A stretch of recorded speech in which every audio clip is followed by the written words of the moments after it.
Unveiled prior to the LA Auto Show, the 2020 Subaru Crosstrek Hybrid Plug-in is Subaru's first contribution to the hybrid plug-in world.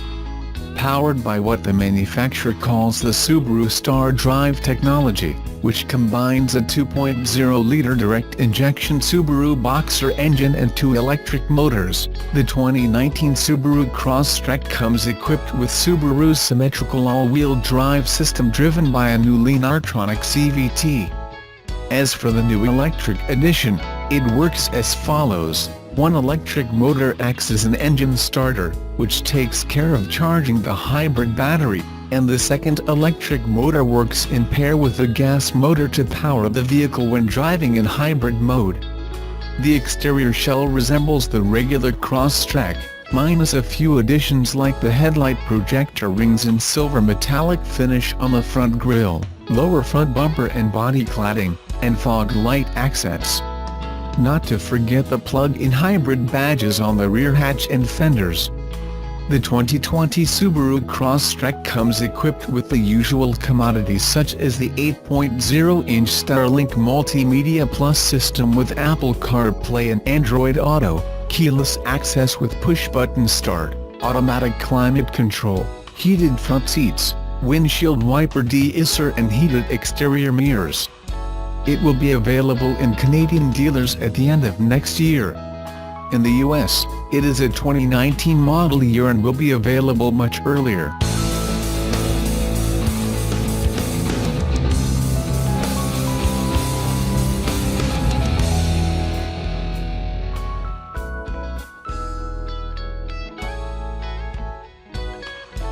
The current GTR 35 has been in production for about 11 years and there's still no sign of a next-generation model. Nissan has mentioned the R36 every now and then, but without even a single spy shot available, it likely means an official reveal is at least a couple of years away. To keep Godzilla in its current form fresh and competitive, Nissan has been coming out with all sorts of special editions, topped by the ridiculously expensive GTR 50 style by Ital design and available for more than $1 million a pop. For the Japanese domestic market, Nissan is now introducing a limited-run GTR to celebrate the tie-up between the company and Grand Slam champion Naomi Osaka. The talented 21-year-old tennis player helped Nissan come up with the fancy finish of the supercar, which will be offered with a choice between 3 equally appealing paint finishes: Brilliant White Pearl, Meteor Flake Black Pearl, and Midnight Opal. Aside from slapping on a special coat of paint, Nissan is giving the GTR a dry carbon rear spoiler and golden plate in the engine bay. There are also LED top rear lights and unique interior schemes based on the selected exterior color to nicely round off the look of the high-performance machine. To keep the model exclusive, Nissan won't assemble more than 50 cars and will disclose pricing details next month. All will be based on the premium edition grade and will obviously command a premium over the regular car. Aside from updating the current GTR, Nissan hasn't forgotten about its predecessors. As you may recall, the NISMO Heritage Parts program introduced a wide variety of components for the R32 last year, and recently it launched parts for the R33 and R34 Skyline models.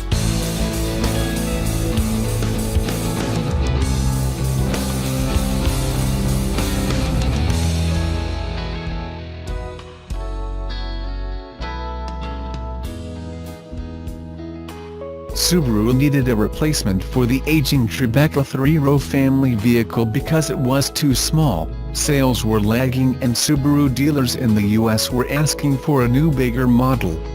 Subaru Corporation listened and designed the new Ascent. Subaru needed a mid-size SUV because they were losing customers with growing families wanting to move up from the Forester SUV, Outback SUV crossover and Crosstrek small SUV. The new Ascent went on sale starting in June and it was a big hit with customers. How is Ascent doing after the 6-month mark? 5,890 of the all-new 3-row Ascent SUVs were delivered in November. SOA sold 6,008 new Ascents in October, making it the best month ever for the new 3-row family hauler. Subaru sold 5,859 of the large SUVs in September to help the brand record their best September ever. The Camden NJ automaker sold 4,235 of the all-new 3-row Ascent SUVs in August, 4,589 in July, and 1,897 in June, for a total of 28,478 in 6 months this year. These numbers are about what Subaru of America was hoping for.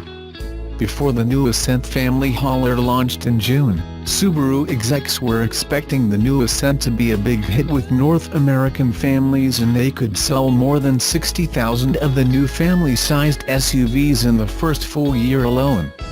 After the 6-month mark, Subaru of America is right on track to deliver around 64,000 Ascents to customers. Ascent arrived in mid-June and it was not a full month.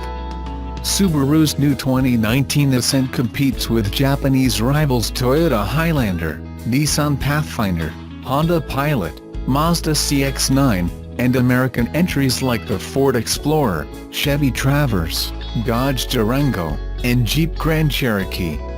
Ascent's 4-cylinder 2.4-liter turbo boxer engine compares favorably with the competition's V6 power but gets better fuel economy. Subaru figured to cash in on the SUV crossover craze that is driving their sales to new records every year, and Ascent has been exactly what the Camden, New Jersey automaker expected in the first 6 months. Subaru will sell more Ascents than their legacy sedan and could sell as many as the new generation Impreza compact, and that is also built at the plant in Indiana.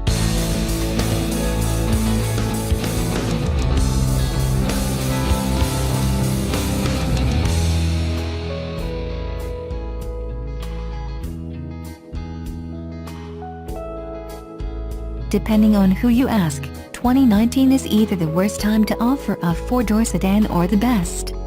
In a stroke of good timing on Nissan's part, both of its mid-size sedans are new for 2019. The 2019 Altima arrived earlier this year, and now its bigger brother, the 2019 Nissan Maxima, is here. With these two solid sedans, Nissan isn't just paying lip service to mid-size shoppers, but is instead doubling down on product. Ann Corral, Chief Marketing Manager for Maxima, says, "Opportunities abound if you bring the right car to market." Positioned as an upper mid-size car to differentiate it from the Altima, the Maxima caters to customers who prefer a more hands-on driving experience. Being a mid-cycle refresh, the 2019 Maxima doesn't break any new ground, but instead offers a host of small upgrades and cosmetic enhancements focused on keeping it competitive among near-luxury sedans. Power is routed through the front wheels by way of Nissan's 3.5-liter V6, tuned here to generate a stout 300 horsepower and 261 pound-feet of torque. Though it may no longer be the 4-door sports car it once was, the Maxima will happily light up its front tires in response to an aggressive stab to the throttle. Once those tires find traction, look out, there's still enough torque steer to tug the wheel away from a straight trajectory. A continuously variable transmission is the only option, featuring 7-step gears to approximate the sensation of a traditional automatic. Those hankering for a bit more verve can opt for the SR trim, which adds generously sized fixed paddle shifters behind the steering wheel. It's the only trim model to feature them. Leave the selector in drive, and the transmission does a commendable job of keeping the engine and the power band at any speed. Plenty of mid-range punch is on hand to make passing maneuvers easy, and the Maxima leaps forward with a satisfying growl, thanks to the tuning of that V6. Along the twisty roads outside of Napa, California, the Maxima's body rolls upon initial turn-in, even with the sport suspension exclusively fitted to the senior straight line speed is more than Maxima's forte. An EPA highway rating of 30 mpg combined with an 18-gallon tank make it an impressively long-legged highway cruiser. But what the Maxima might lack in actual sport, it has gained in luxury appointments. The new Rakuda tan semi-aniline leather package, available exclusively in the top-line Platinum Reserve package, is a knockout. The cognac heat color is fetching, though featuring it on the lower portion of the steering wheel results in an effect that's more bling than style.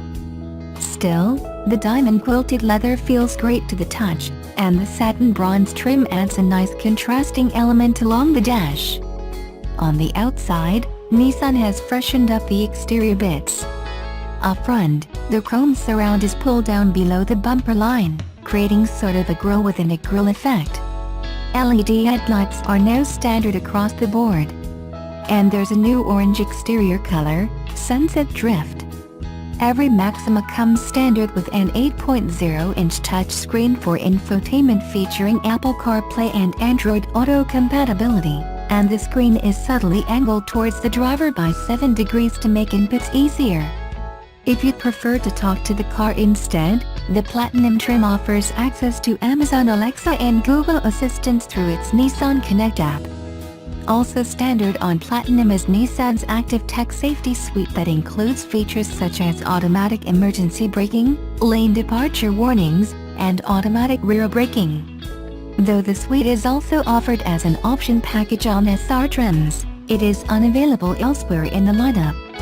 Also absent is Nissan's ProPilot driving assistance system, which requires fully electric power steering and an electronic parking brake, both of which the Maxima doesn't have. High-end iPhone and Android users rejoice. The Maxima offers 2 USB Type-C connectors with quick charge capability.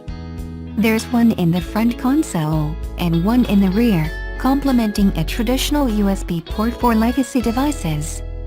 But be sure to bring a cable as there's no inductive charging pad. Starting at $34,845 for the S trim and topping out at $42,335 for the loaded Platinum model, the Maxima carries on Nissan's tradition of offering a full-featured sedan with a touch of luxury and a nod to sport. The biggest competition, ironically, might be the all-new Altima, which starts almost 10 grand below the Maxima, offers more interior cargo room, and is available with all-wheel drive and ProPilot. But if a swank interior and punchy engine are must-haves, the Maxima is worth a look.